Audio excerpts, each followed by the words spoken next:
Speaker, the President's Cabinet.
Mr. Speaker, the President of the United States.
Speaker Johnson, Vice President Vance, the First Lady of the United States,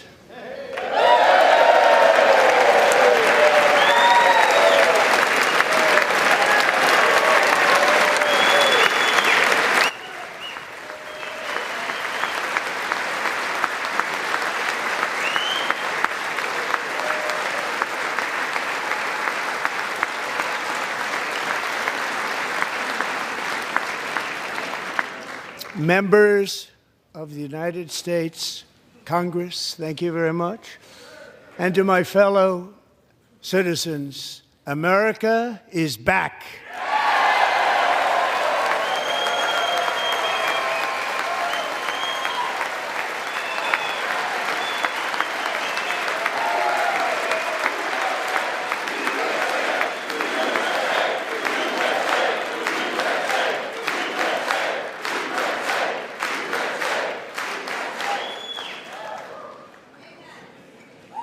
6 weeks ago, I stood beneath the dome of this Capitol and proclaimed the dawn of the golden age of America. From that moment on, it has been nothing but swift and unrelenting action to usher in the greatest and most successful era in the history of our country. We have accomplished more in 43 days than most administrations accomplished in 4 years or 8 years, and we are just getting started.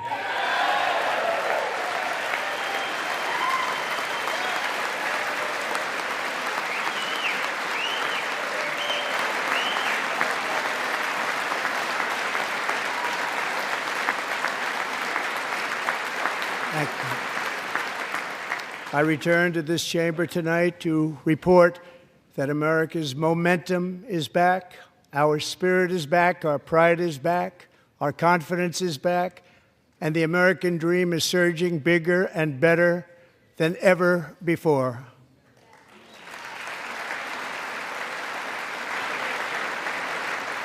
The American dream is unstoppable, and our country is on the verge of a comeback, the likes of which the world has never witnessed and perhaps will never witness again. There's never been anything like it. The presidential election of November 5th was a mandate like has not been seen in many decades. We won all 7 swing states, giving us an electoral college victory of 312 votes.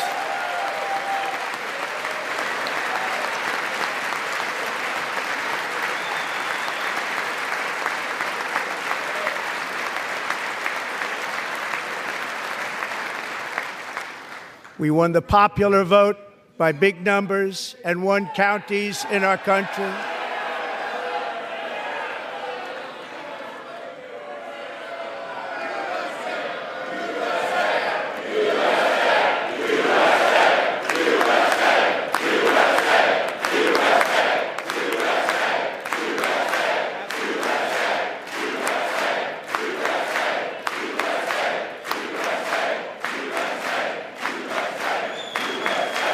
And won counties in our country, 2,700 to 525, on a map that reads almost completely red for Republican.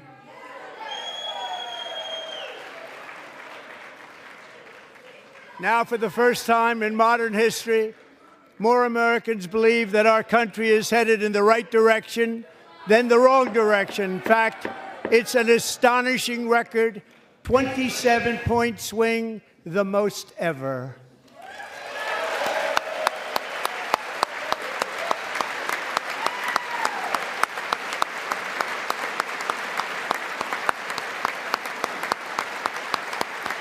Likewise, small business optimism saw its single largest one-month gain ever recorded. Mr. President. A 41-point jump.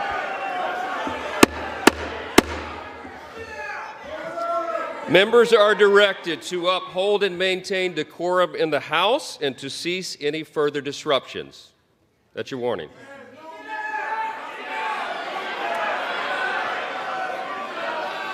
Members are engaging in willful and continuing breach of decorum, and the chair is prepared to direct the Sergeant-at-Arms to restore order to the joint session.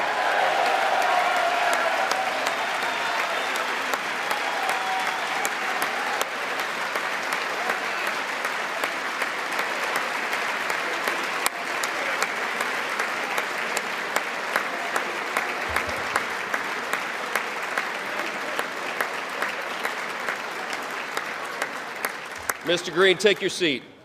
Take your seat, sir. Take your seat. Finding that members continue to engage in willful and concerted disruption of proper decorum, the chair now directs the Sergeant-at-Arms to restore order. Remove this gentleman from the chamber.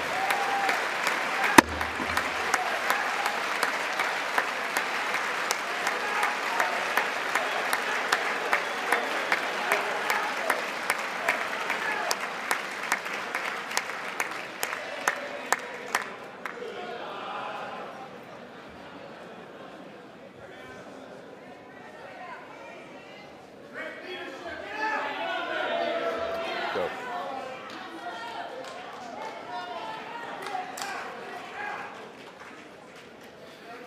Members are directed to uphold and maintain decorum in the House. Mr. President, you continue. Thank you.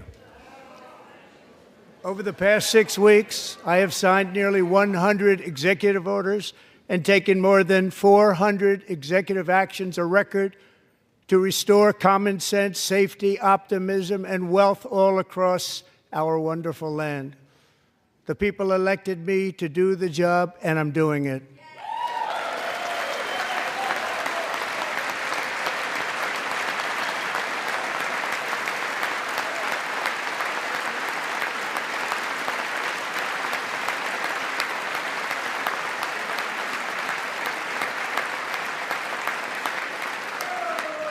In fact, it has been stated by many that the first month of our presidency, it's our presidency, is the most successful in the history of our nation. By many.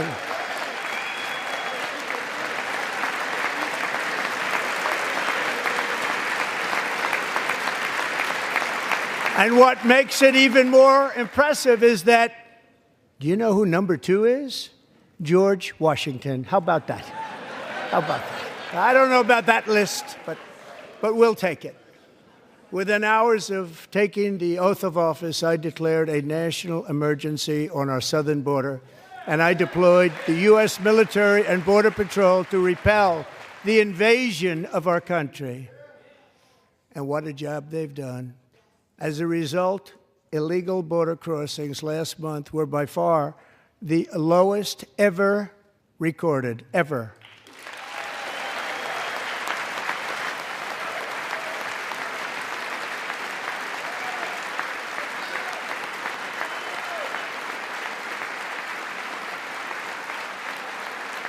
They heard my words and they chose not to come. Much easier that way.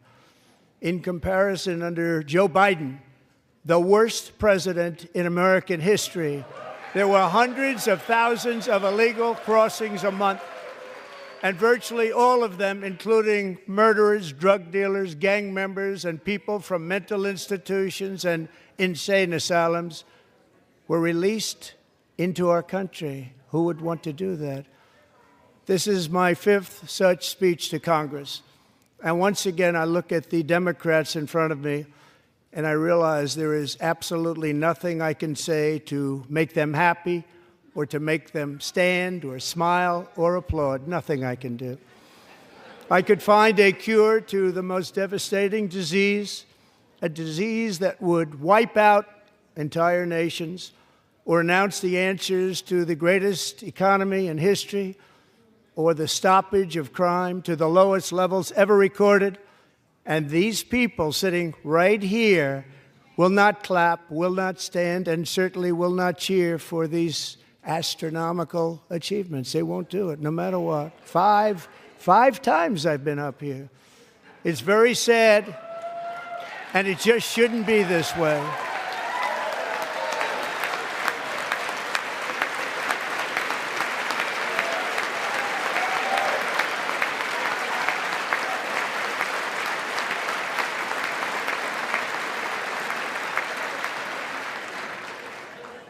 So Democrats sitting before me, for just this one night, why not join us in celebrating so many incredible wins for America?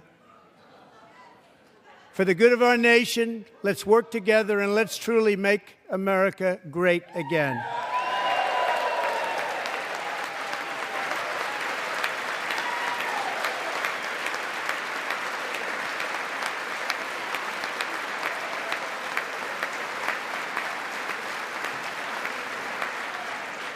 Every day, my administration is fighting to deliver the change America needs to bring a future that America deserves, and we're doing it. This is a time for big dreams and bold action. Upon taking office, I imposed an immediate freeze on all federal hiring, a freeze on all new federal regulations, and a freeze on all foreign aid.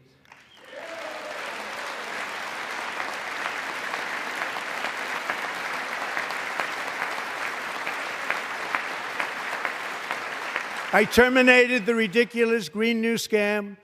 I withdrew from the unfair Paris Climate Accord, which was costing us trillions of dollars that other countries were not paying. I withdrew from the corrupt World Health Organization.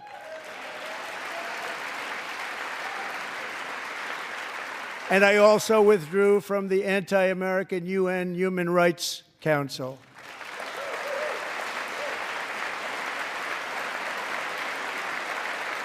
We ended all of Biden's environmental restrictions that were making our country far less safe and totally unaffordable.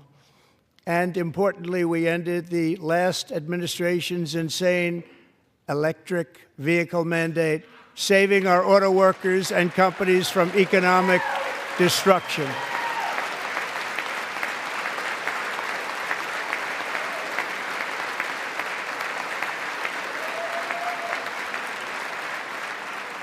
To unshackle our economy, I have directed that for every one new regulation, 10 old regulations must be eliminated, just like I did in my very successful first term.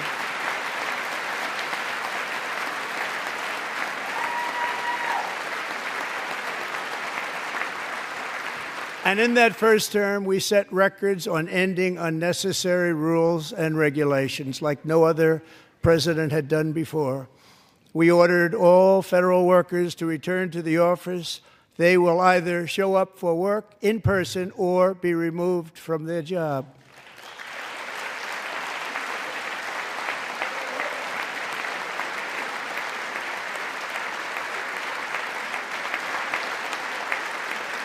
And we have ended weaponized government where, as an example, a sitting president is allowed to viciously prosecute his political opponent, like me. How did that work out? Not too good. Not too good.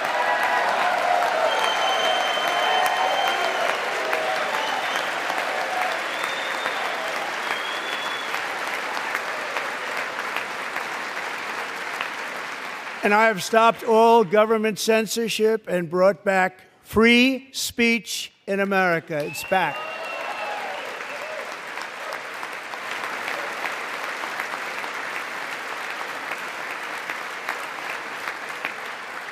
And 2 days ago, I signed an order making English the official language of the United States of America.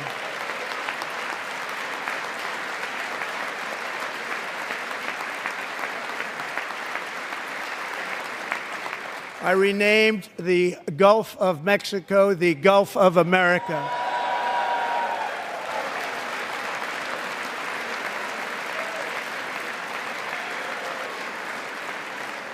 And likewise, I renamed, for a great president, William McKinley, Mount McKinley again. Beautiful Alaska. We love Alaska. We've ended the tyranny of so-called diversity, equity, and inclusion policies all across the entire federal government and, indeed, the private sector and our military.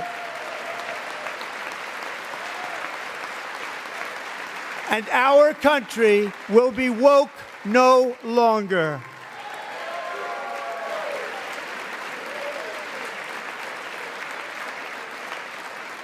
We believe that whether you are a doctor, an accountant, a lawyer, or an air traffic controller, you should be hired and promoted based on skill and competence, not race or gender. Very important.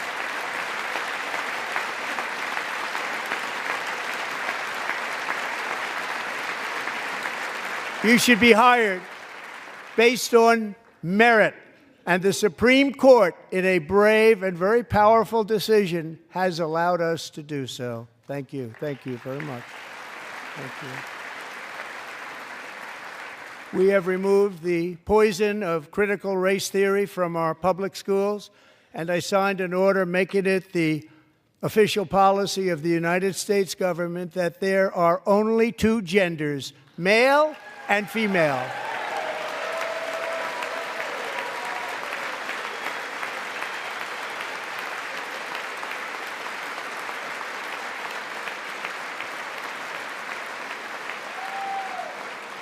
I also signed an executive order to ban men from playing in women's sports.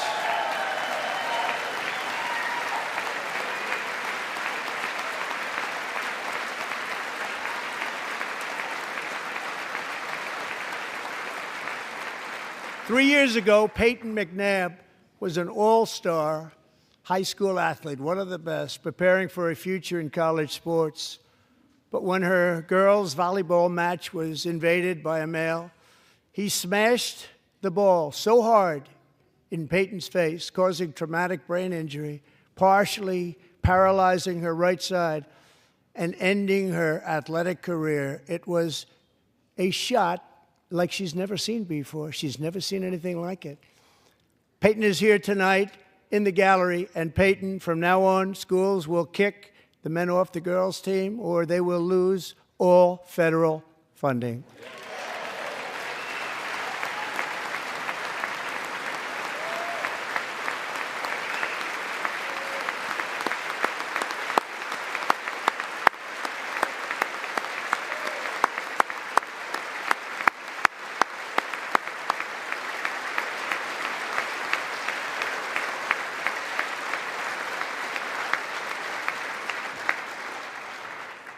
And if you really want to see numbers, just take a look at what happened in the women's boxing, weightlifting, track and field, swimming, or cycling, where a male recently finished a long-distance race 5 hours and 14 minutes ahead of a woman for a new record by 5 hours. Broke the record by 5 hours. It's demeaning for women, and it's very bad for our country. We're not going to put up with it any longer.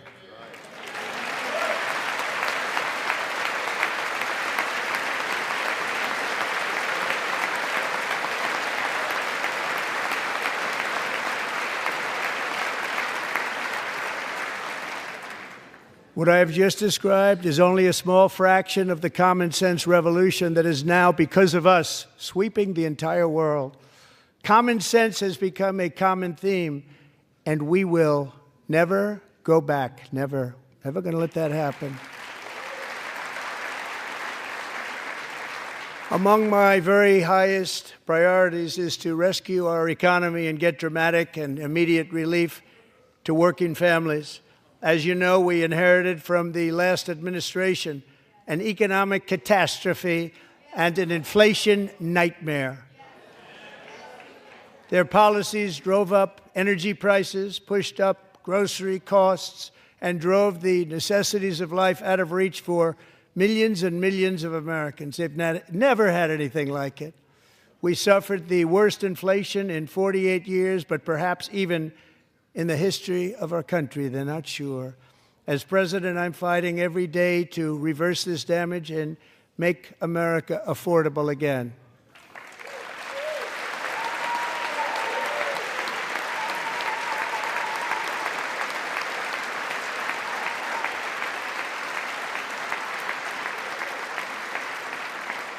Joe Biden especially let the price of eggs get out of control.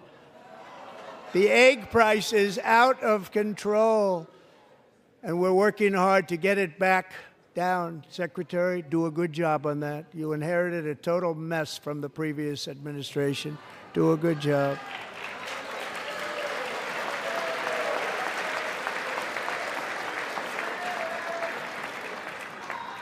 A major focus of our fight to defeat inflation is rapidly reducing the cost of energy. The previous administration cut the number of new oil and gas leases by 95%, slowed pipeline construction to a halt, and closed more than 100 power plants. We are opening up many of those power plants right now.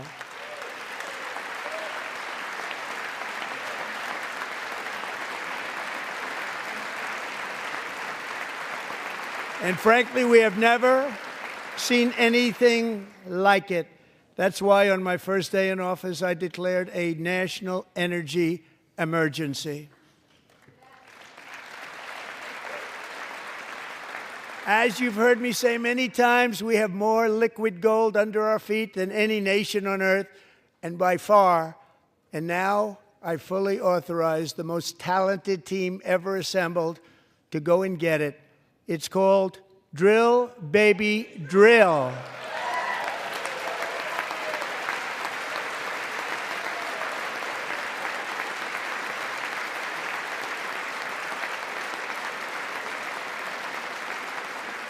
My administration is also working on a gigantic natural gas pipeline in Alaska, among the largest in the world, where Japan, South Korea, and other nations want to be our partner with investments of trillions of dollars each. There's never been anything like that one. It will be truly spectacular. It's all set to go. The permitting is gotten. And later this week, I will also take historic action to dramatically expand production of critical minerals and rare earths here in the USA.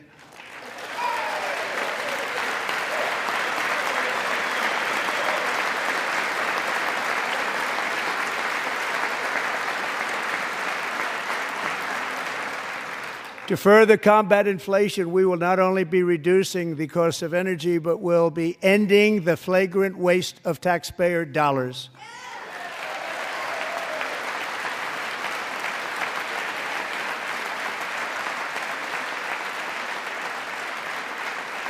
And to that end, I have created the brand new Department of Government Efficiency, DOGE. Perhaps you've heard of it. Perhaps.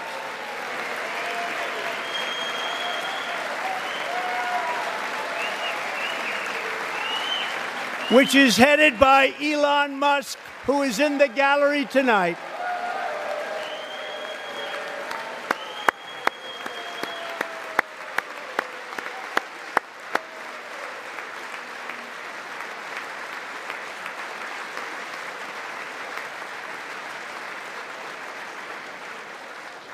Thank you, Elon. He's working very hard. He didn't need this. He didn't need this. Thank you very much. We appreciate it. Everybody here, even this side, appreciates it, I believe. They just don't want to admit that. Just listen to some of the appalling waste we have already identified. $22 billion from HHS to provide free housing and cars for illegal aliens. $45 million for diversity, equity, and inclusion scholarships in Burma. $40 million to improve the social and economic inclusion of sedentary migrants. Nobody knows what that is. $8 million to promote LGBTQI+ in the African nation of Lesotho, which nobody has ever heard of. $60 million for indigenous peoples and Afro-Colombian empowerment in Central America. $60 million. $8 million for making mice transgender. This is real. $32 million for a left-wing propaganda operation in Moldova. $10 million for male circumcision in Mozambique. $20 million for the Arab Sesame Street in the Middle East. It's a program, $20 million for a program. $1.9 billion to recently created Decarbonization of Homes Committee, headed up, and we know she's involved. Just at the last moment, the money was passed over by a woman named Stacey Abrams. Have you ever heard of her? A $3.5 million consulting contract for lavish fish monitoring. $1.5 million for voter confidence in Liberia. $14 million for social cohesion in Mali. $59 million for illegal alien hotel rooms in New York City. He's a real estate developer. He's done very well. $250,000 to increase vegan local climate action innovation in Zambia. $42 million for social and behavior change in Uganda. $14 million for improving public procurement in Serbia. $47 million for improving learning outcomes in Asia. Asia's doing very well with learning. I don't know what we're doing. We should use it ourselves. And $101 million for DEI contracts at the Department of Education. The most ever paid, nothing even like it. Under the Trump administration, all of these scams, and they're far worse, but I didn't think it was appropriate to talk about them. They're so bad. Many more have been found out and exposed and swiftly terminated by a group of very intelligent, mostly young people, headed up by Elon, and we appreciate it. We found hundreds of billions of dollars of fraud.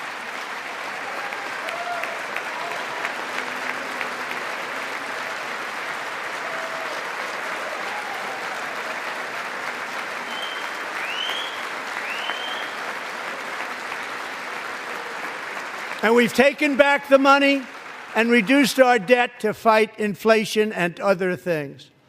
Taken back a lot of that money. We got it just in time. This is just the beginning. The Government Accountability Office, a federal government office, has estimated annual fraud of over $500 billion in our nation, and we are working very hard to stop it. We're going to. We're also identifying shocking levels of incompetence and probable fraud in the Social Security program for our seniors, and that our seniors and people that we love rely on. Believe it or not, government databases list 4.7 million Social Security members from people aged 100 to 109 years old. It lists 3.6 million people from ages 110 to 119. I don't know any of them. I know some people that are rather elderly, but not quite that elderly. 3.47 million people from ages 120 to 129. 3.9 million people from ages 130 to 139. 3.5 million people from ages 140 to 149. And money is being paid to many of them, and we're searching right now. In fact, Pam, good luck. Good luck. You're going to find it. But a lot of money is paid out to people because it just keeps getting paid, and nobody does, and it really hurts Social Security and hurts our country. 1.3 million people from ages 150 to 159, and over 130,000 people, according to the Social Security databases, are age over 160 years old. We have a healthier country than I thought, Bobby.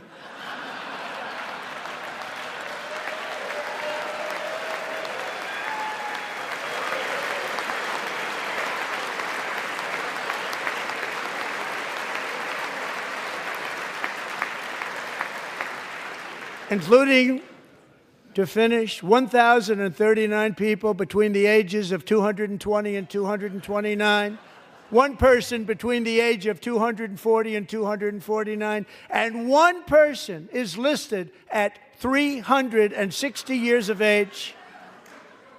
More than 100 years. More than 100 years older than our country. But we're going to find out where that money's going, and it's not going to be pretty. By slashing all of the fraud, waste, and theft we can find, we will defeat inflation, bring down mortgage rates, lower car payments and grocery prices, protect our seniors, and put more money in the pockets of American families.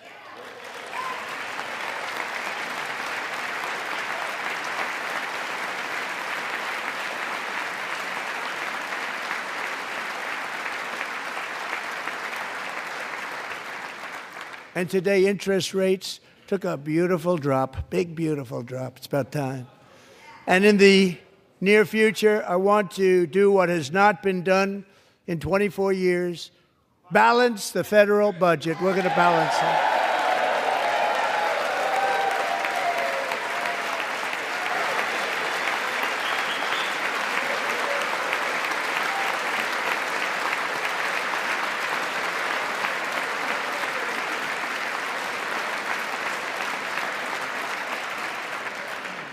With that goal in mind, we have developed in great detail what we are calling the Gold Card, which goes on sale very, very soon. For $5 million, we will allow the most successful job-creating people from all over the world to buy a path to U.S. citizenship. It's like the green card, but better and more sophisticated. And these people will have to pay tax in our country. They won't have to pay tax from where they came. The money that they've made, you wouldn't want to do that, but they have to pay tax, create jobs. They'll also be taking people out of colleges and paying for them so that we can keep them in our country instead of having them being forced out.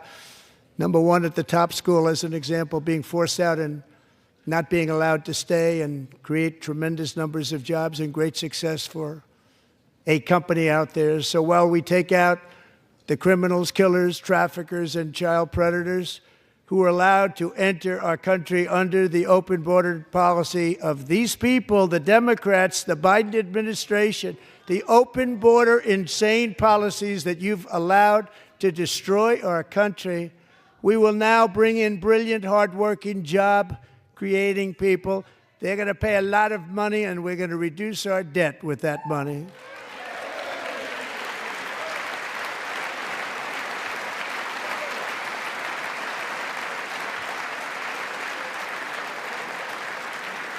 Americans have given us a mandate for bold and profound change. For nearly 100 years, the federal bureaucracy has grown until it has crushed our freedoms, ballooned our deficits, and held back America's potential in every possible way. The nation founded by pioneers and risk-takers now drowns under millions and millions of pages of regulations and debt. Approvals that should take 10 days to get instead take 10 years, 15 years, and even 20 years before you're rejected. Meanwhile, we have hundreds of thousands of federal workers who have not been showing up to work. My administration will reclaim power from this unaccountable bureaucracy, and we will restore true democracy to America again.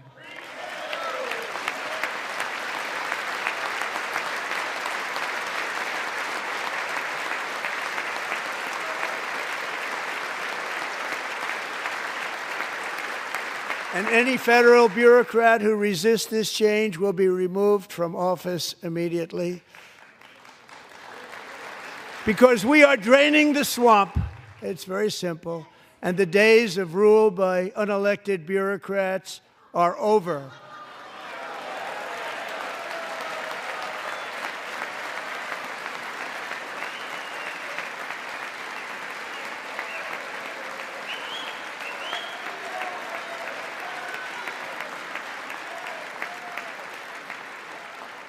And the next phase of our plan to deliver the greatest economy in history is for this Congress to pass tax cuts for everybody. They're in there. They're waiting for you to vote.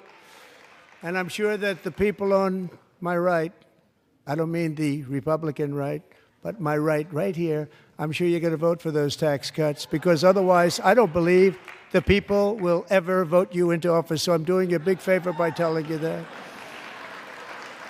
But I know this group is going to be voting for the tax cuts.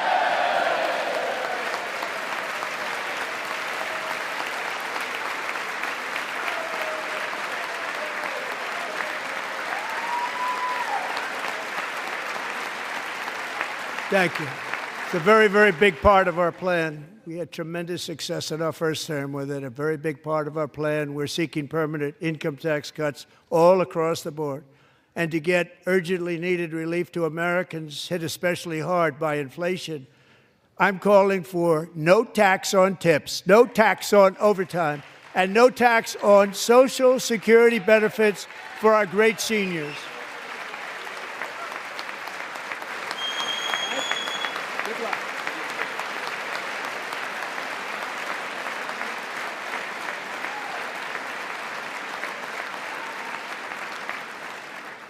And I also want to make interest payments on car loans tax deductible, but only if the car is made in America.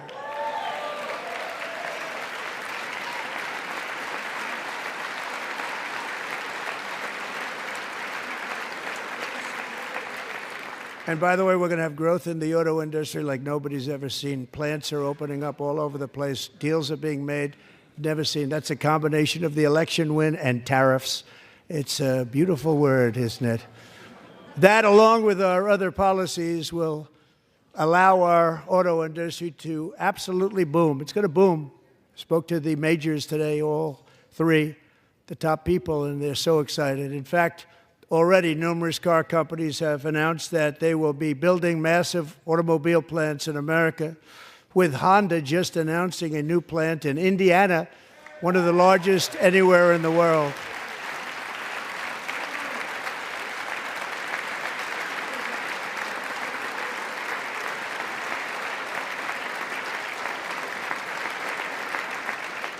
And this has taken place since our great victory on November 5th, a date which will hopefully go down as one of the most important in the history of our country.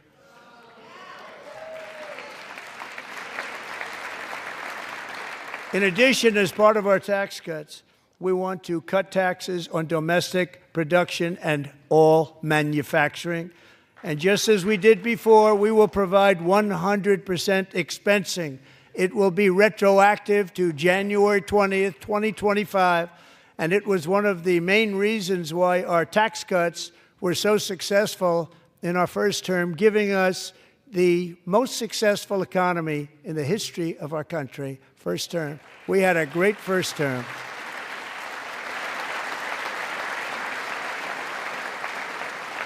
If you don't make your product in America, however, under the Trump administration, you will pay a tariff, and in some cases, a rather large one. Other countries have used tariffs against us for decades, and now it's our turn to start using them against those other countries. On average, the European Union, China, Brazil, India, Mexico, and Canada, have you heard of them? And countless other nations charge us tremendously higher tariffs than we charge them. It's very unfair. India charges us auto tariffs higher than 100%. China's average tariff on our products is twice what we charge them. And South Korea's average tariff is 4 times higher. Think of that, 4 times higher. And we give so much help militarily and in so many other ways to South Korea, but that's what happens. This is happening by friend and foe. This system is not fair to the United States and never was, and so on April 2nd, I wanted to make it April 1st, but I didn't want to be accused of April Fool's Day. That's not, just one day cost us a lot of money. But we're going to do it in April. I'm a very superstitious person.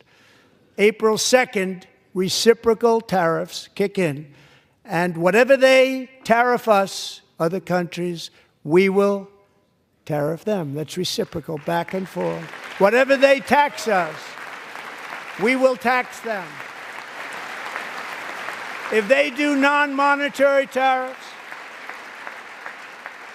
to keep us out of their market, then we will do non-monetary barriers to keep them out of our market. There's a lot of that, too. They don't even allow us in their market. We will take in trillions and trillions of dollars and create jobs like we have never seen before. I did it with China, and I did it with others, and the Biden administration couldn't do anything about it because there was so much money they couldn't do anything about it. We have been ripped off for decades by nearly every country on earth, and we will not let that happen any longer.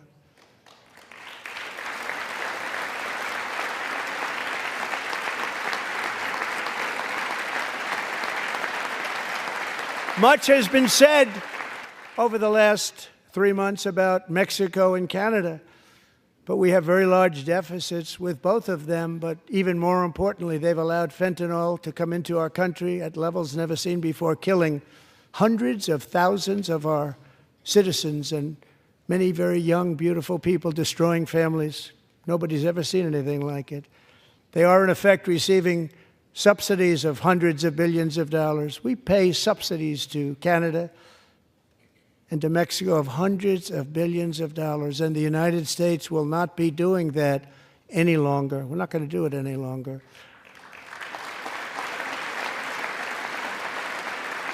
Thanks to our America First policies we're putting into place, we have had $1.7 trillion of new investment in America in just the past few weeks. The combination of the election and our economic policies that people of SoftBank, one of the most brilliant anywhere in the world, announced a $200 billion investment. OpenAI and Oracle, Larry Ellison, announced $500 billion investment, which they wouldn't have done if Kamala had won. Apple announced $500 billion investment. Tim Cook called me. He said, I cannot spend it fast enough. It's going to be much higher than that, I believe. They'll be building their plants here instead of in China. And just yesterday, Taiwan Semiconductor, the biggest in the world, most powerful in the world, has a tremendous amount, 97% of the market, announced a $165 billion investment to build the most powerful chips on earth right here in the USA.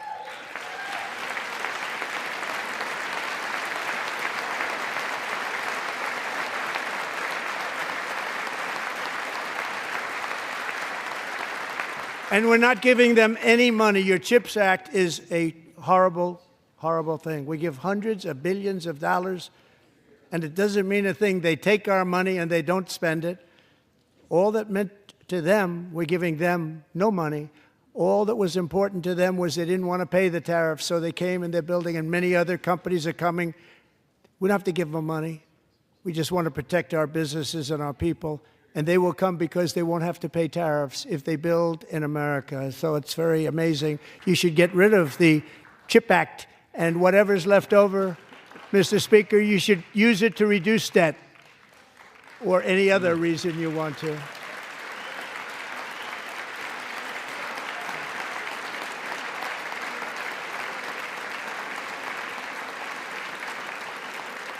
A lot to do. Our new trade policy will also be great for the American farmer. I love the farmer. Who will now be selling into our home market, the USA, because nobody is going to be able to compete with you. Because there's goods that come in from other countries and companies. They're really in a bad position in so many different ways. They're uninspected. They may be very dirty and disgusting, and they come in and they pour in, and they hurt our American farmers. The tariffs will go on agricultural product coming into America, and our farmers, starting on April 2nd, it may be a little bit of an adjustment period. We had that before when I made the deal with China, $50 billion of purchases, and I said, just bear with me, and they did. They did. Probably have to bear with me again, and this will be even better. That was great.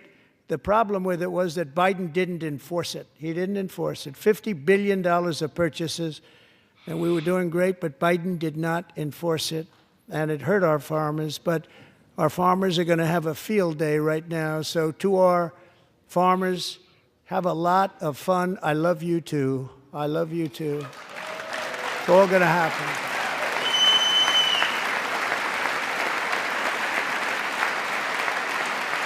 Trump knows he needs to get And a lot I have of... also imposed a 25% tariff on foreign aluminum, copper, lumber, and steel, because if we don't have, as an example, steel and lots of other things, we don't have a military, and frankly, we just won't have a country very long. Here today is a proud American steelworker, fantastic person from Decatur, Alabama, Jeff Denard.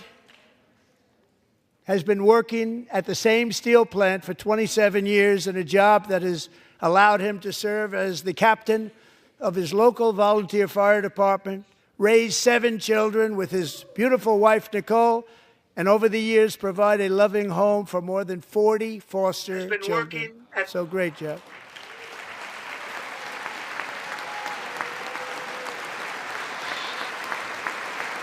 Yeah. Thank you, Jeff. We really do need to produce more here in America. Thank you, Jeff.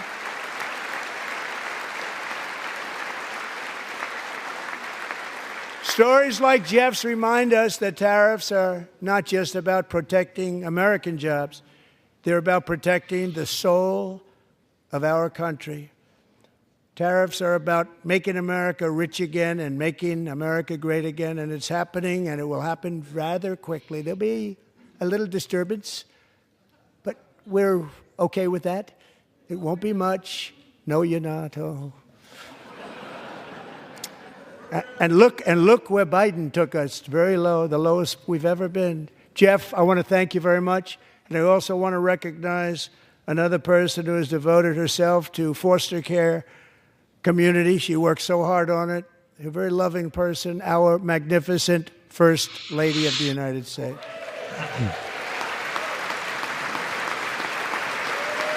Yeah, we haven't got any mention yet of investigating Fed involvement on January 6th, which, like, Trump is talking about a lot of good policy initiatives, but quite frankly, if we don't Melania's work has yielded incredible results, helping prepare our nation's future leaders as they enter the workforce. Our First Lady is joined by 2 impressive young women, very impressive. Haley Ferguson, who benefited from the First Lady's Fostering the Future initiative and is poised to complete her education and become a teacher, and Elliston Berry, who became a victim of an illicit deepfake image produced by a peer.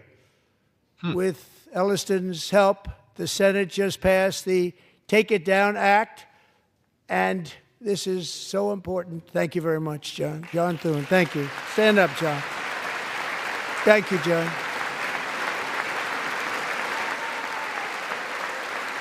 Thank you all very much.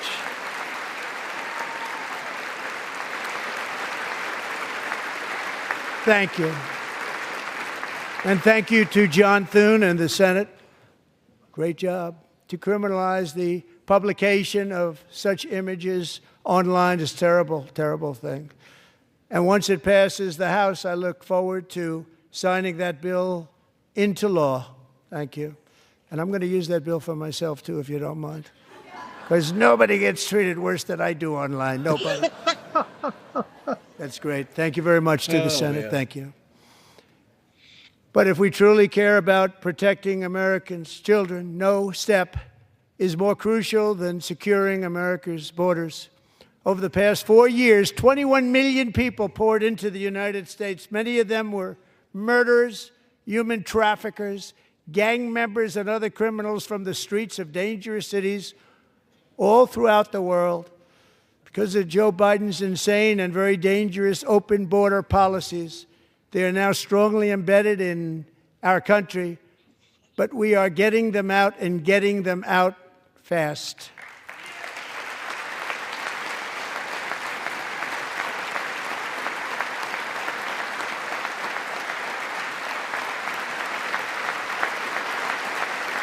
And I want to thank Tom Homan and Christy. I want to thank you and Paul of Border Patrol. I want to thank you. What a job they've all done, everybody. Border Patrol, ICE, law enforcement in general is incredible. We have to take care of our law enforcement. Have to.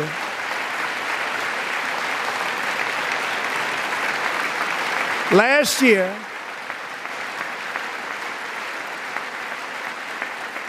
a brilliant 22-year-old nursing student named Laken Riley, the best in her class, admired by everybody, went out for a jog on the campus of the University of Georgia.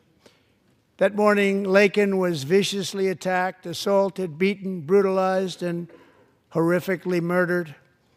Laken was stolen from us by a savage illegal alien gang member who was arrested while trespassing across Biden's open southern border and then set loose into the United States under the heartless policies of that failed administration. It was indeed a failed administration. He had then been arrested and released in a Democrat-run sanctuary city, a disaster, before ending the life of this beautiful young angel. With us this evening are Laken's beloved mother, Allison, and her sister, Lauren.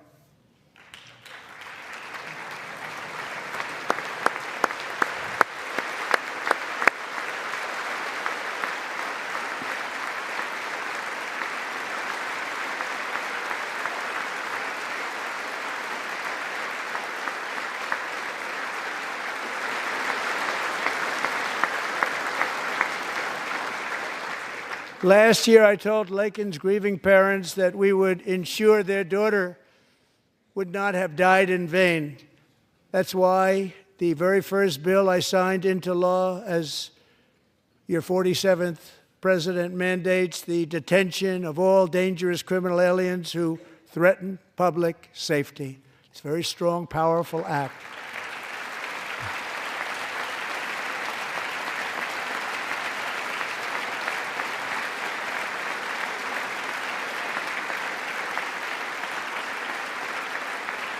It's called the Laken-Riley Act. So Allison and Lauren, America will never, ever forget our beautiful Laken Hope Riley.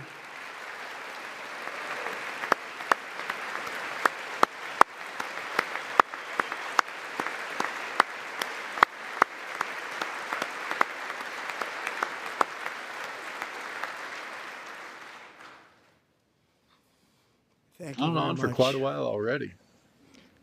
Since taking office, my administration has launched the most sweeping border and immigration crackdown in American history, and we quickly achieved the lowest numbers of illegal border crossers ever recorded. Thank you.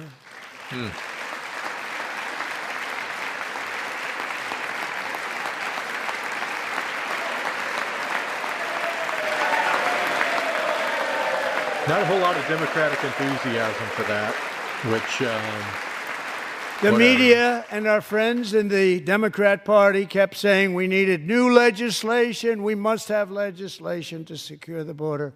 But it turned out that all we really needed was a new president. Yeah.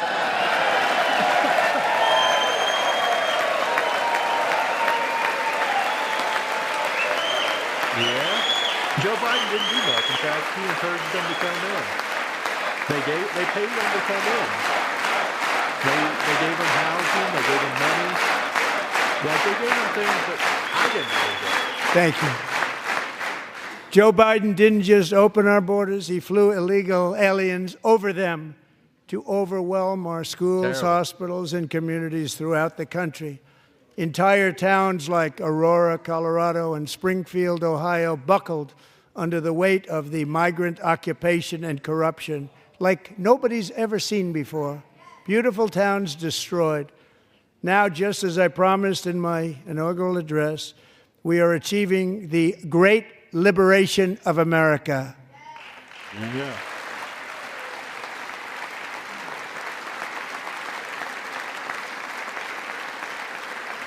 But there still is much work to be done. Here tonight is a woman I have gotten to know Alexis Nungary from Houston. Wonderful woman. Last June, Alexis's 12-year-old daughter, her precious Jocelyn, walked to a nearby convenience store. She was kidnapped, tied up, assaulted for 2 hours under a bridge, and horrifically murdered. Arrested and charged with this heinous crime are 2 illegal alien monsters from Venezuela, released into America by the last administration through their ridiculous open border.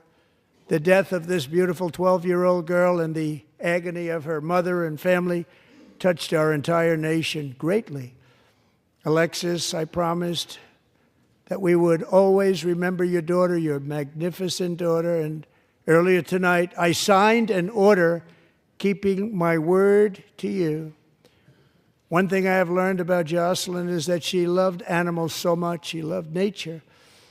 Across Galveston Bay, from where Jocelyn lived in Houston, you will find a magnificent national wildlife refuge, a pristine, peaceful, 34,000-acre sanctuary for all of God's creatures on the edge of the Gulf of America. Alexis, moments ago, I formally renamed that refuge in loving memory of your beautiful daughter, Jocelyn.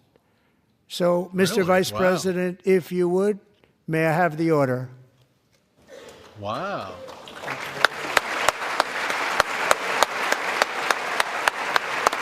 It's actually a pretty big deal to rename a wildlife refuge.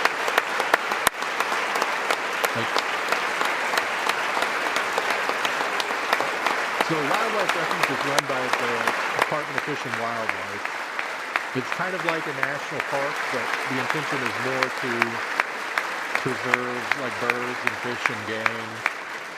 And Thank you very but much. A lot of them are beautiful. All 3 So that's a savages pretty big charged deal. with Jocelyn and Lakin's murders were members of the Venezuelan prison gang, the toughest gang, they say, in the world, known as Tren de Aragua. 2 weeks ago, I officially designated this gang, along with MS-13 and the bloodthirsty Mexican drug cartels, as foreign terrorist organizations. Okay. We haven't had any mention of January 6th yet, and I don't think there are any J60s up in the gallery, which is kind of disappointing. Like, we've been victimized by the federal government. They The are government now has been officially in the weaponized same against us. category as ISIS, and that's not good for them. Countless thousands of these terrorists were welcomed into the U.S. by the Biden administration. But now every last one will be rounded up and forcibly removed from our country, or, if they're too dangerous, put in jails, standing trial in this country, because we don't want them to come back ever. With us this evening is a warrior on the front lines of that battle, Border Patrol Agent Roberto Ortiz. Great guy. Border Patrol.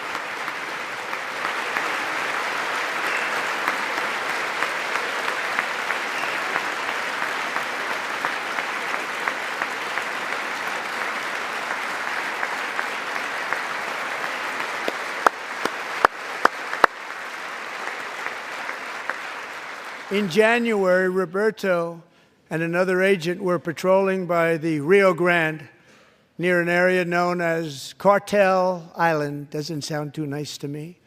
When heavily armed gunmen started shooting at them, Roberto saw that his partner was totally exposed, at great danger, and he leapt into action, returning fire and providing crucial seconds for his fellow agent to seek safety, just barely. I have some of the prints of that event, and it was not good. Agent Ortiz, we salute you for your great courage and for your line of fire that you took and for the bravery that you showed. We honor you, and we will always honor you. Thank you, Roberto, very much.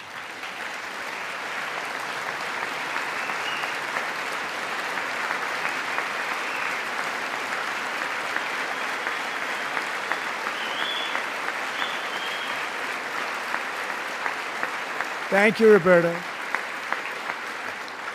And I actually got to know him on my many calls to the border. He's a great, great gentleman. The territory to the immediate south of our border is now dominated entirely by criminal cartels that murder, rape, torture, and exercise total control. They have total control over a whole nation, posing a grave threat to our national security.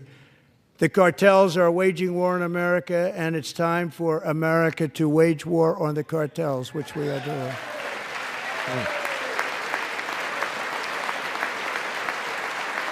I mean, yeah, okay. We can do more than one thing at a time, though. And 5 nights ago, we need to Mexican dig into authorities, what DHS did on because of January our 6th and get into that. tariff policies being imposed on them, think of this, handed over to us 29 of the biggest cartel leaders in their country. That has never happened before. They want to make us happy. First time ever. But we need Mexico and Canada to do much more than they've done, and they have to stop the fentanyl and drugs pouring into the USA. They're going to stop it. I have sent Congress a detailed funding request laying out exactly how we will eliminate these threats to protect our homeland and complete the largest deportation operation in American history, larger even than current record holder President Dwight D. Eisenhower, a moderate man, but someone who believed very strongly in borders. Americans expect Congress to send me this funding without delay so I can sign it into law. So, Mr. Speaker, John Thune, both of you, I hope you're going to be able to do that, Mr. Speaker. Thank you. Mr. Leader, thank you. Thank you very much. And let's get it to me. I'll sign it so fast, you won't even believe it.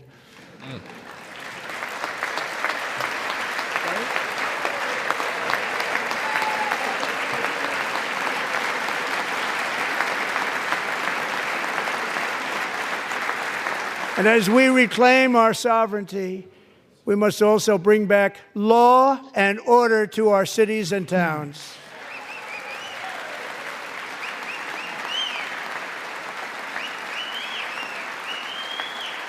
In recent years, our justice system has been turned upside down by radical left lunatics. Many jurisdictions virtually ceased enforcing the law against dangerous repeat offenders while weaponizing law enforcement against political opponents like me. Oh, there we My go. administration has acted Like swiftly me, and but- decisively to restore fair, equal, and impartial justice under the constitutional rule of law, starting at the FBI and the DOJ. Pam, good luck. Cash, wherever you may be, good luck. Good luck. How Pam many people Bond, have been fired, though, at the FBI? Not many. good luck. So important. Going to They do a need to great fire job. Anybody Cash, who touched the January thank 6th you. case, and they have not done that.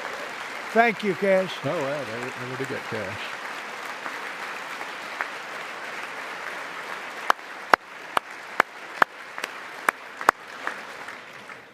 They've already started very strong. They're going to do a fantastic job. You're going to be very proud of them.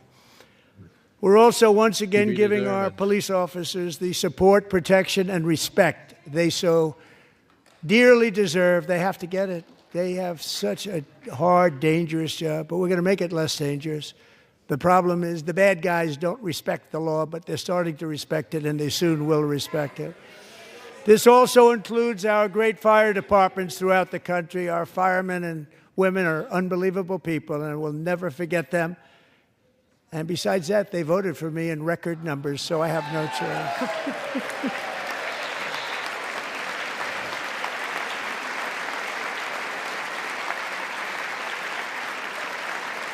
1 year ago this month, 31-year-old New York police officer Jonathan Diller, unbelievably wonderful person and a great officer, was gunned down at a traffic stop on Long Island. I went to his funeral.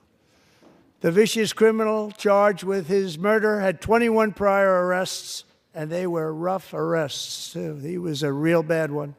The thug in the seat next to him had 14 prior arrests, and went by the name of Killer. He was Killer. He killed other people, they say, a lot of them. I attended Officer Diller's service, and when I met his wife and one-year-old son, Ryan, it was very inspirational, actually. His widow's name is Stephanie, and she is here tonight. Stephanie, thank you very much, Stephanie. Thank you very much.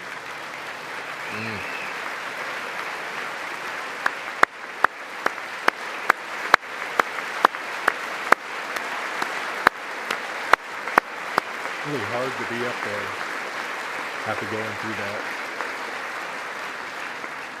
Stephanie, we're going to make emotionally sure raw. that Ryan knows his dad was a true hero, New York's finest, and we're going to get these cold-blooded killers and repeat offenders off our streets, and we're going to do it fast. Got to stop it.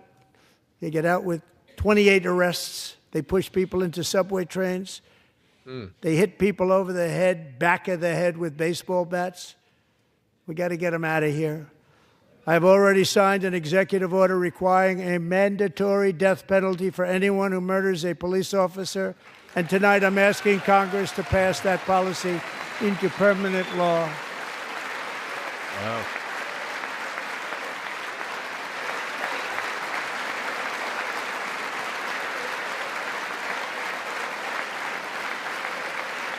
I'm also asking for a new crime bill getting tough on repeat offenders while enhancing protections for America's police officers so they can do their jobs without fear of their lives being totally destroyed. They don't want to be killed. We're not going to let them be killed. Somebody's Joining yelling. What are us they in the chatting gallery about? tonight is a young man who truly loves our police. His name is DJ Daniel. He is 13 years old, and he has always dreamed of becoming a police officer.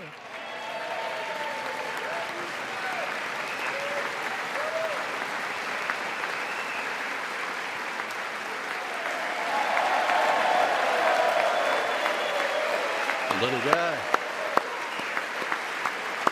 Boy, he's tiny.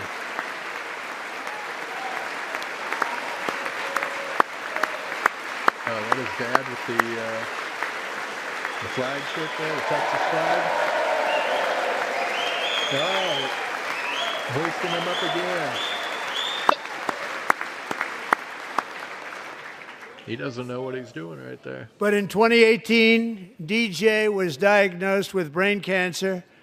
The doctors gave him 5 months at most to live. That was more than 6 years ago. You about right to try, maybe?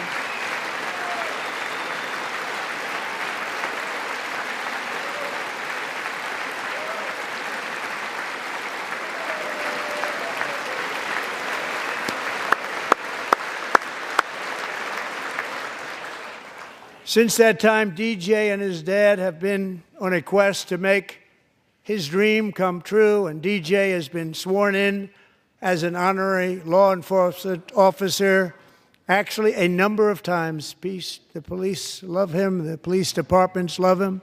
And tonight, DJ, we're going to do you the biggest honor of them all. I am asking our new Secret Service Director, Sean Curran, to officially make you an agent of the United States Secret Service.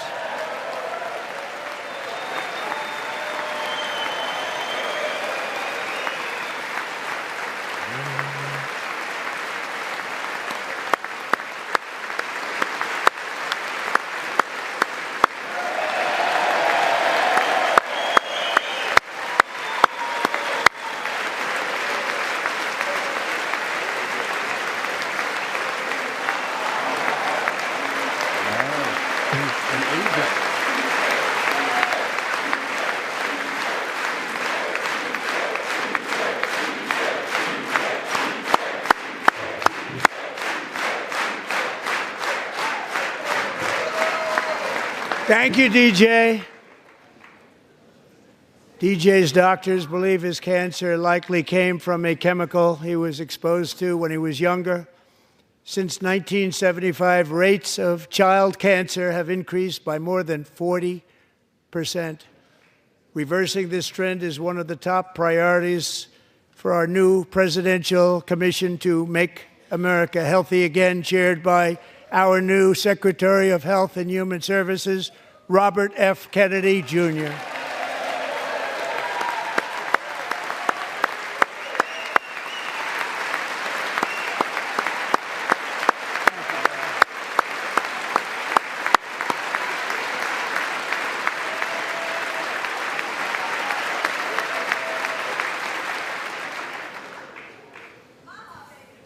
With the name Kennedy, you would have thought everybody over here would have been cheering. How quickly they forget. Our goal is to get toxins out of our environment, poisons out of our food supply, and keep our children healthy and strong. As an example, not long ago, and you can't even believe these numbers, 1 in 10,000 children had autism, 1 in 10,000. And now it's 1 in 36. There's something wrong. 1 in 36. Think of that. So we're going to find out what it is, and there's nobody better than Bobby and all of the people that are working with you. You have the best to figure out what is going on. Okay, Bobby? Good luck. It's a very important job. Thank you. Go get him.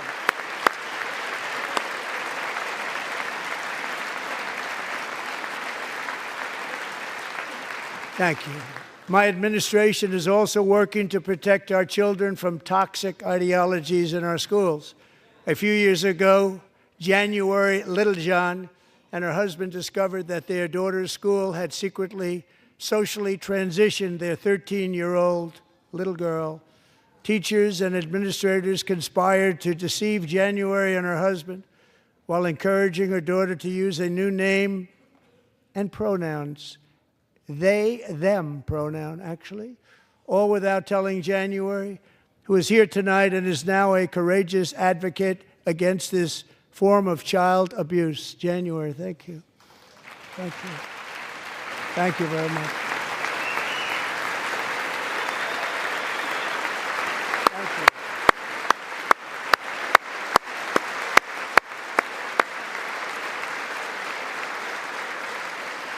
Thank you. Stories like this are why, shortly after taking office, I signed an executive order banning public schools from indoctrinating our children with transgender ideology.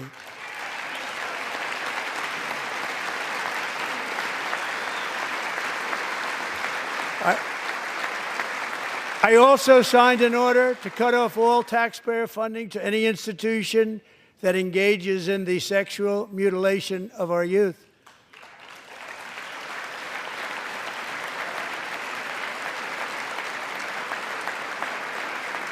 And now I want Congress to pass a bill permanently banning and criminalizing sex changes on children and forever ending the lie that any child is trapped in the wrong body.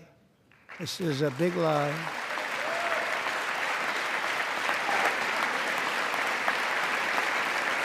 And our message to every child in America is that you are perfect exactly the way God made you.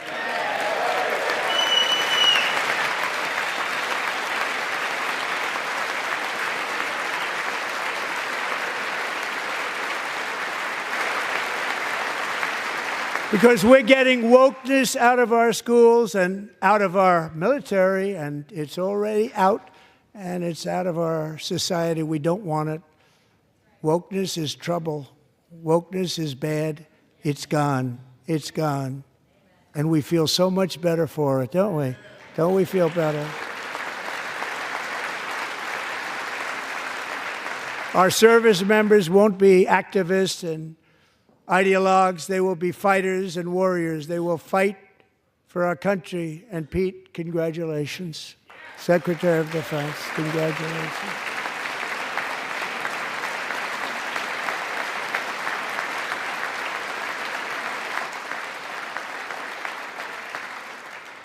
And he's not big into the woke movement, I can tell you.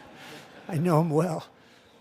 I am pleased to report that in January, the U.S. Army had its single best recruiting month in 15 years, and that all armed services are having among the best recruiting results ever in the history of our services. What a difference.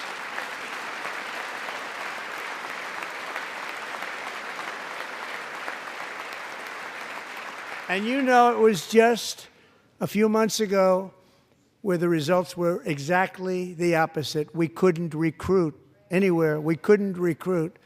Now we're having the best results just about that we've ever had. What a tremendous turnaround. It's really a beautiful thing to see. People love our country again. It's very simple. They love our country, and they love being in our military again. So it's a great thing, and thank you very much. Great job. Thank you.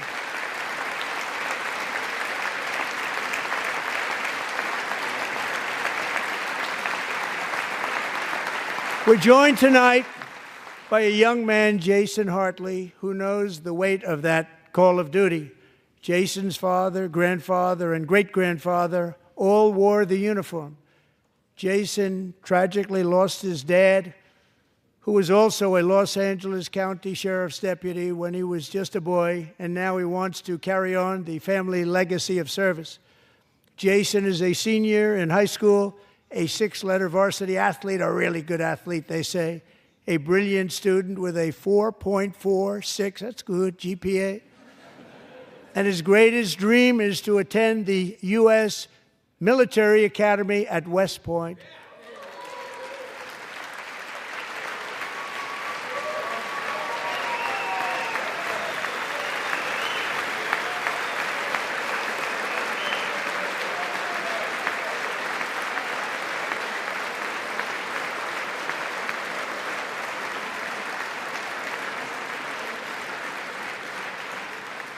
And Jason, that's a very big deal getting in. That's a hard one to get into. But I'm pleased to inform you that your application has been accepted. You will soon be joining the Corps of Cadets.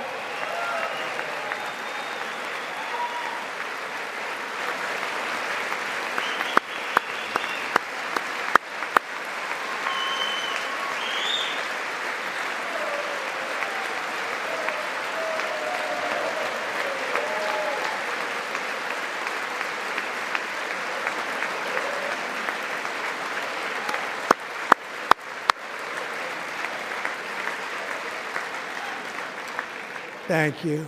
Jason, you're going to be on the long gray line, Jason. As Commander-in-Chief, my focus is on building the most powerful military of the future. As a first step, I'm asking Congress to fund a state-of-the-art Golden Dome missile defense shield to protect our homeland, all made in the USA.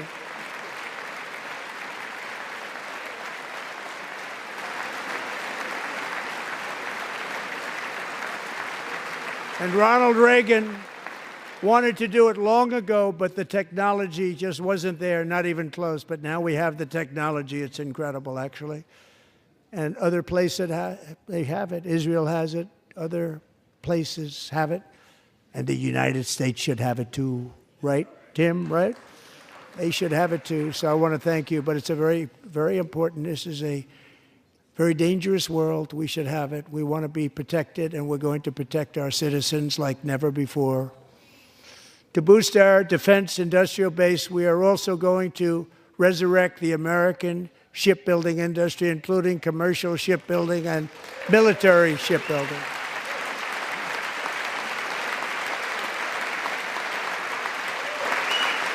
And for that purpose, I am announcing tonight that we will create a new Office of Shipbuilding in the White House and offer special tax incentives to bring this industry home to America where it belongs. We used to make so many ships. We don't make them anymore very much, but we're going to make them very fast, very soon. It will have a huge impact. To further enhance our national security, my administration will be reclaiming the Panama Canal, and we've already started doing it.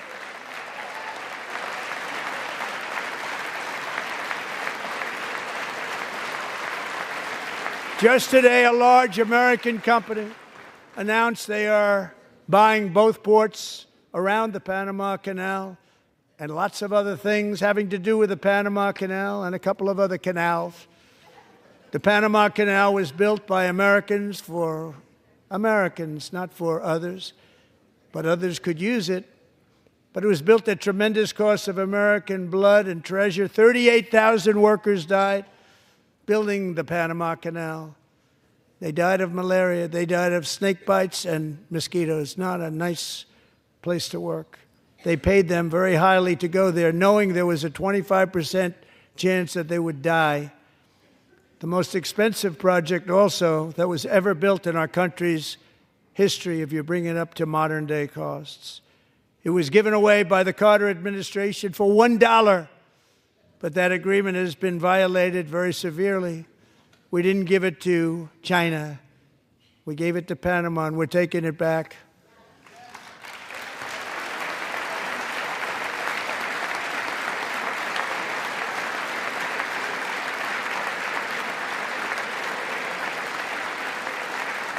And we have Marco Rubio in charge. Good luck, Marco. Now, we know who to blame if anything goes wrong. Now, Marco's been amazing, and he's going to do a great job. Think of it. He got 100 votes. You know, he was approved with actually 99, but the 100th was this gentleman, and I feel very certain. So let's assume he got 100 votes. And I'm either very, very happy about that or I'm very concerned about it. But he's already proven. I mean, he's a great gentleman. He's respected by everybody, and we appreciate you voting for Marco. He's going to do a fantastic job. Thank you. Thank you. He's doing a great job. Great job. And I also have a message tonight for the incredible people of Greenland. We strongly support your right to determine your own future. And if you choose, we welcome you into the United States of America. We need Greenland for national security and even international security, and we're working with everybody involved to try and get it. But we need it really for international world security. And I think we're going to get it. One way or the other, we're going to get it. We will keep you safe. We will make you rich, and together we will take Greenland to heights like you have never thought possible before. It's a very small population, but very, very large piece of land and very, very important for military security. America is once again standing strong against the forces of radical Islamic terrorism. 3.5 years ago, ISIS terrorists killed 13 American service members and countless others in the Abbey Gate bombing during the disastrous and incompetent withdrawal from Afghanistan. Not that they were withdrawing, it was the way they withdrew. Perhaps the most embarrassing moment in the history of our country.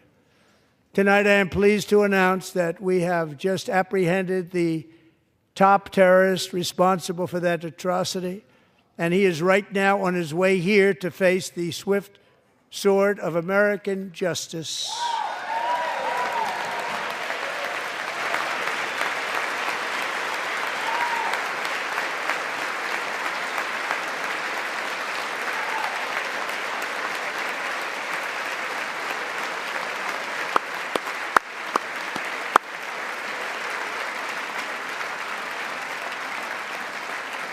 And I want to thank especially the government of Pakistan for helping arrest this monster.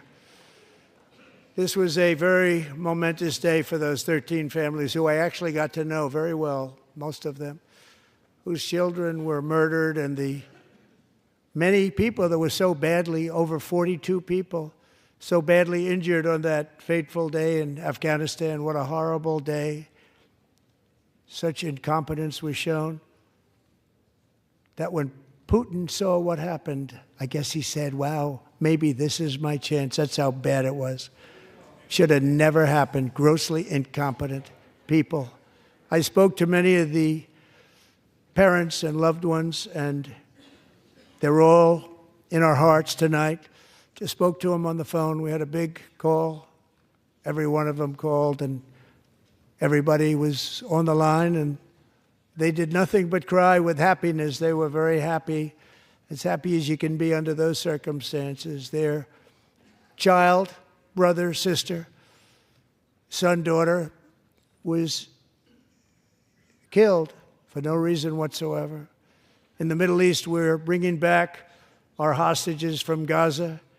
In my first term, we achieved one of the most groundbreaking peace agreements in generations, the Abraham Accords.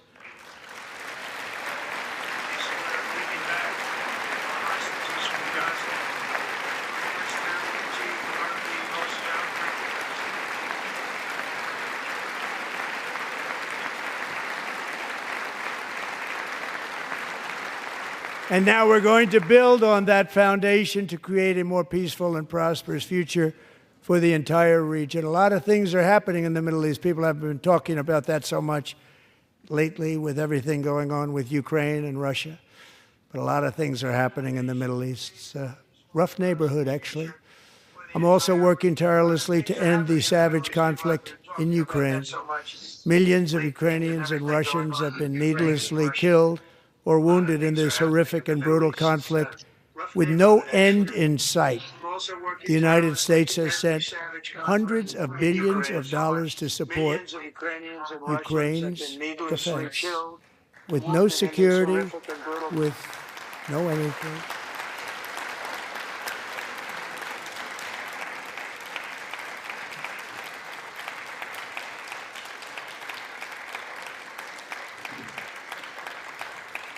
Do you want to keep it going for another 5 years? Yeah, you would say Pocahontas says yes.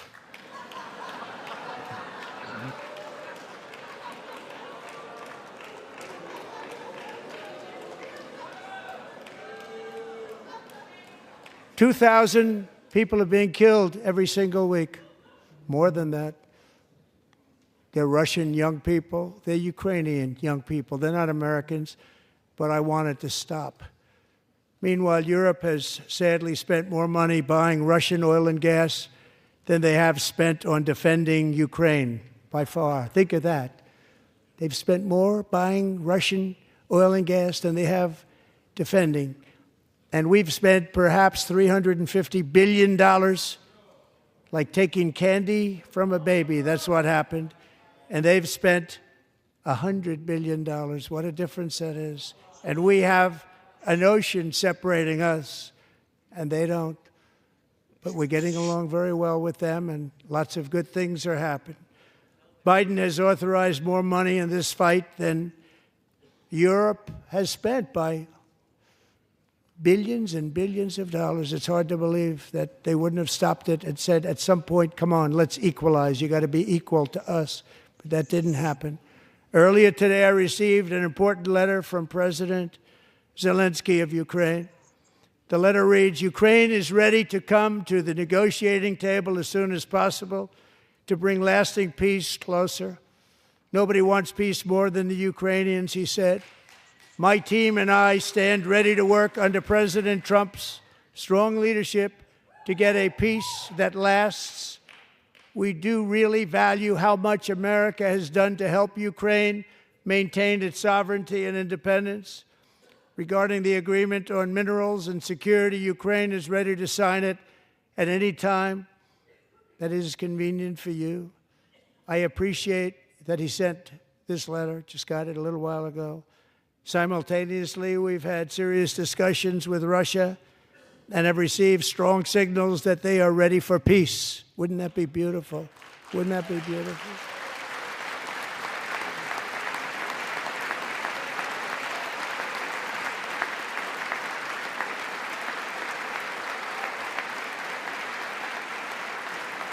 Wouldn't that be beautiful?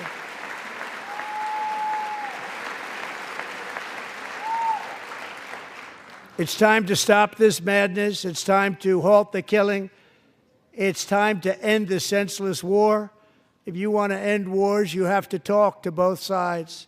Nearly 4 years ago, amid rising tensions, a history teacher named Mark Fogel was detained in Russia and sentenced to 14 years in a penal colony. Rough stuff. The previous administration barely lifted a finger to help him. They knew he was innocent, but they had no idea where to begin.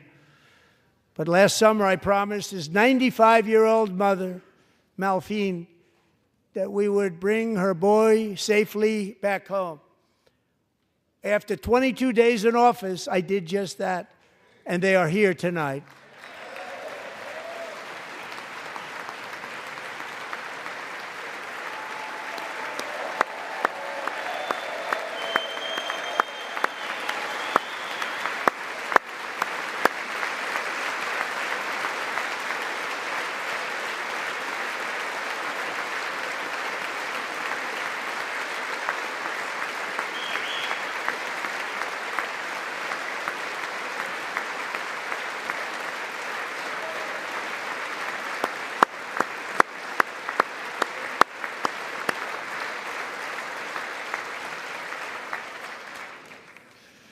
To Mark and his great mom, we are delighted to have you safe and sound and with us.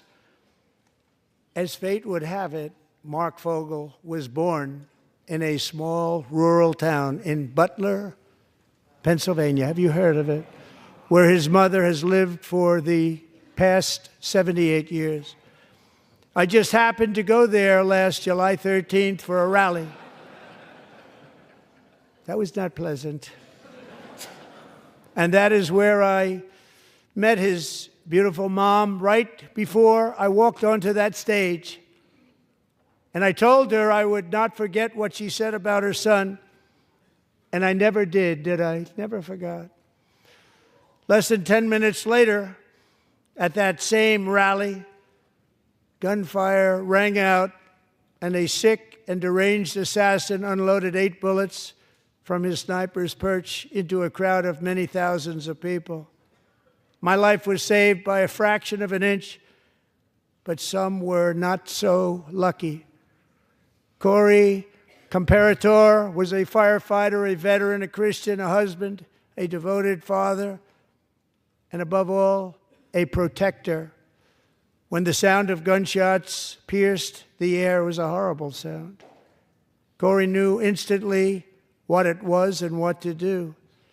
He threw himself on top of his wife and daughters and shielded them from the bullets with his own body. Corey was hit really hard. You know the story from there. He sacrificed his life to save theirs. 2 others, very fine people, were also seriously hit. But thankfully, with the help of 2 great country doctors, we thought they were gone, and they were saved. So those doctors had great talent. We're joined by Corey's wife, Helen, who was his high school sweetheart, and their 2 beloved daughters, Allison and Kaylee. Thank you.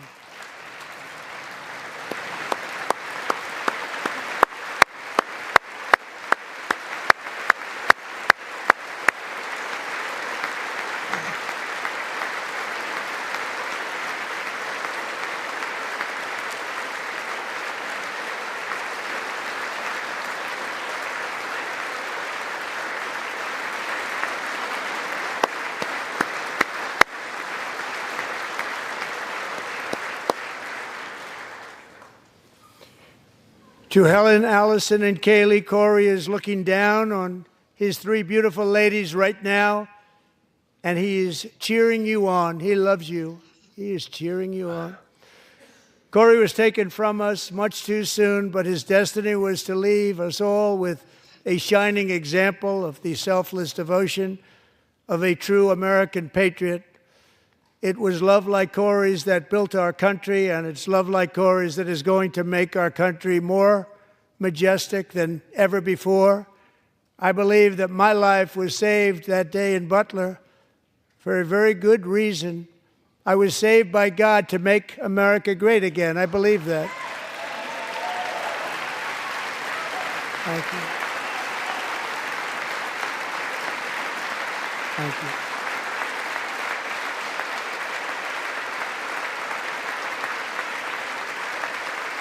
Thank you.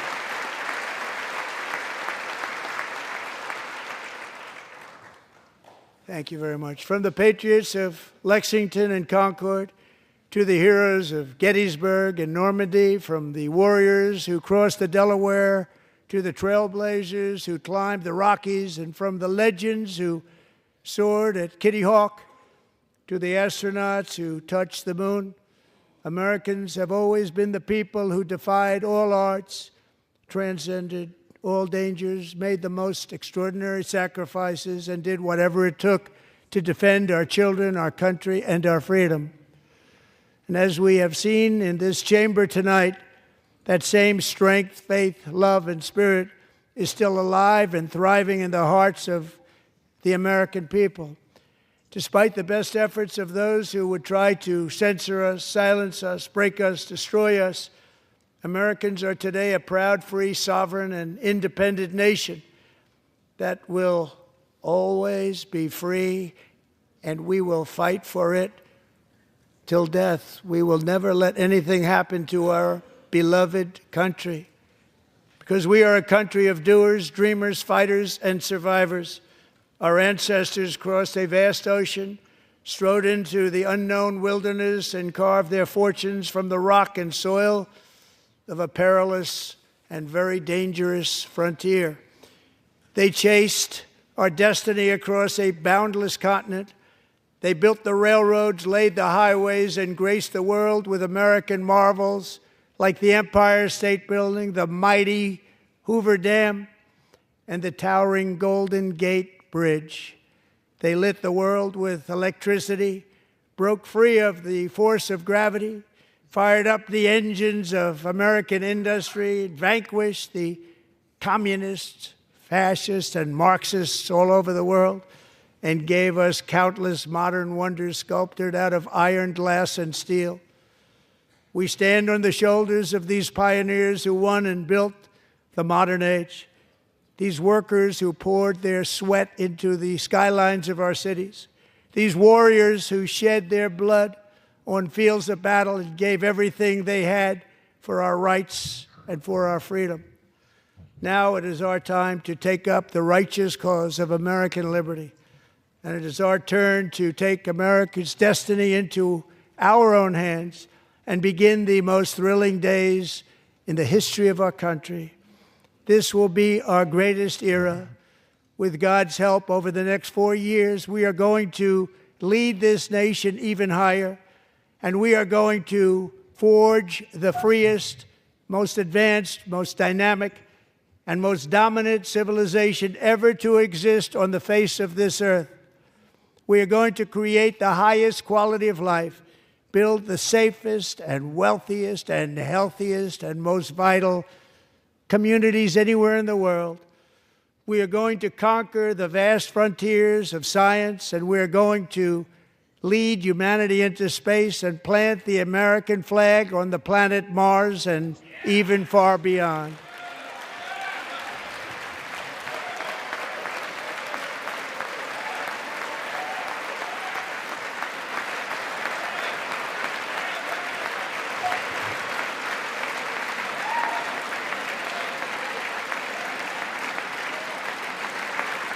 And through it all, we are going to rediscover the unstoppable power of the American spirit. And we are going to renew unlimited promise of the American dream. Every single day, we will stand up and we will fight, fight, fight for the country our citizens believe in and for the country our people deserve.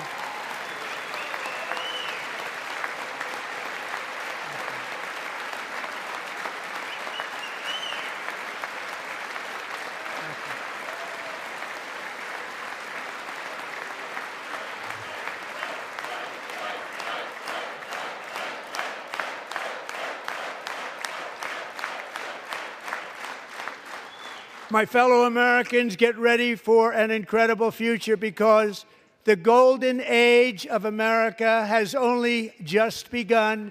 It will be like nothing that has ever been seen before. Thank you, God bless you, and God bless America.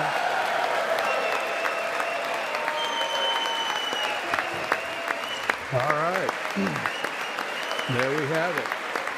President Trump addressed Congress. A lot of policy issues he got into right there. A lot of his early accomplishments that he fleshed out. But, you know, I'm a January 6th defendant, and we didn't get one mention of January 6th, the investigation, or an investigation that he had promised that he would do. And we haven't heard anything about that yet. There's been a lot of talk about the Epstein files. There's been a lot of talk about many other things, but we haven't heard anything about January 6th. And President Trump was a January 6th defendant as well, so hopefully they aren't forgetting about that. You know, he had a lot of people up in the gallery. He didn't have any January 6th defendant up in the gallery, which, I mean, it's whatever, but I mean, this is the biggest thing of the last 4 years, and we have hundreds of people that went through hell because of weaponized government, and they've been forgotten, largely. And we're not going to let that happen. We're going to continue to speak up, and I'll be doing audits of the January 6th footage very, very soon. We're going to begin that. We're going to go through it. We're going to embarrass Republicans in Congress a little bit. We're going to show what they have not put out yet. And I wish I didn't have to do that. They should have just put it out. There's no reason that we should have to go and check their work. But a lot of footage is missing right now. And because they haven't put it out, because they haven't been transparent, because they are covering up undercover Fed activity, we have to do it on our own. And we're going to do it, and we're going to continue to raise awareness. We're going to continue to increase the public support for an investigation until we actually get the truth. And it might take a while. It might be hard, but we're not going to go away. We fought for 4 years already, right? We accomplished part one of our mission, which was getting everybody free. But we have to get the truth because hundreds of people are still affected by it. And they've been defamed by a lie that has been out in the media for years. A lie that was pushed by the Democrats. A lie that was pushed by many Republicans. And a lie of omission that has been pushed by Jim Jordan and Mike Johnson and every other weak-kneed Republican out there who refuses to investigate. So we're not done. We're gonna dig into it, and the initial investigation will be looking at what they haven't given us. Right? It'll be pretty easy. Like, we're just gonna check, like, what has Congress withheld? Why didn't they give us that video? Why are they withholding that important piece of footage? But you know, if we have to continue doing it for a while, and I'm fine doing it for as long as I have to, you know, we're going to delve into other issues that will probably be uncomfortable for the executive branch if they don't do their own investigation, if they don't put the truth out, right? And you got to realize, like, the legacy of a lot of people in the administration is on the line. Like, if, you know, President Trump, we all love him, but like, if he were to go his entire term and not put the truth of January 6th out, then 50 years from now, people will be looking back and wondering, why didn't he put the truth out? Why haven't we heard about it, you know? And so for his own legacy, it would benefit him. Because one, if he were to put the truth out, I believe it would enhance the legacy of his first term, the end of his first term especially. But if he doesn't put it out, then that would harm the legacy of his overall presidency. So that would be one. Kash Patel would be another one. You know, he was working in the DOD at the end of the first term. Like, I don't know why he didn't have information on the JSOC commandos that were given to the FBI and other actions of the DOD. Kash claims he didn't know anything about it, but now you're at the FBI, Kash, and you're the one we're all looking to get the information out. You're the one we're looking to get the truth out. And if you go for your entire tenure as FBI director, however long that may be, you know, you've got a 10-year appointment. But if you go your entire tenure and you don't put the truth out, then people are going to be looking back at you and they're going to know that you were part of the cover-up. But hopefully that won't happen. Hopefully everybody in government everybody in the Trump government is wanting to make it happen. And I know we're early. I know, there's a lot of moving parts out there. They're trying to accomplish a lot of different things, but that doesn't mean you can't accomplish an investigation of Fed involvement on January 6th as well. That doesn't mean you can't look into it. You could have a team doing it right now. You could put together a team of people. The chair declares the joint session of the two houses now dissolved. All right. They're dissolving. They're dissolving the official address. But, there could be a team doing it right now. You don't have to take people away from the border. You don't have to take people away from tariffs or, whatever economic policy that we're trying to put in place. You don't have to take people away from DOGE. You could put other people into an investigative team to go after the truth. And there are a lot of people who know the issue very well. They've been working on it for 4 years.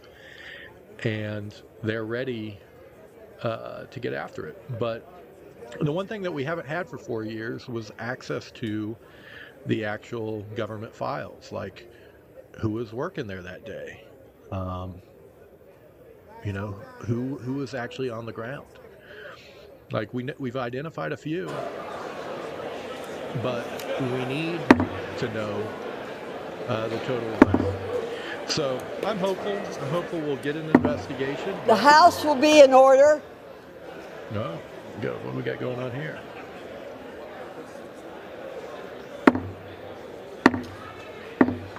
The House will be in order. For what purpose does the gentleman from Louisiana seek recognition? Madam Speaker, I move that the message of the President be referred to the Committee of the Whole House on the State of the Union and ordered printed. Without objection. All right. They're putting it in the record now. I've got my fight cup I'm drinking out of. Got a little bit of tea. And again, I'm going to keep pushing forward, and I'm not going to let the issue of January 6th go away.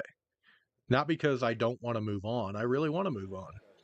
But as I'm finding, and as a lot of people are finding, the gentleman from Louisiana have a motion?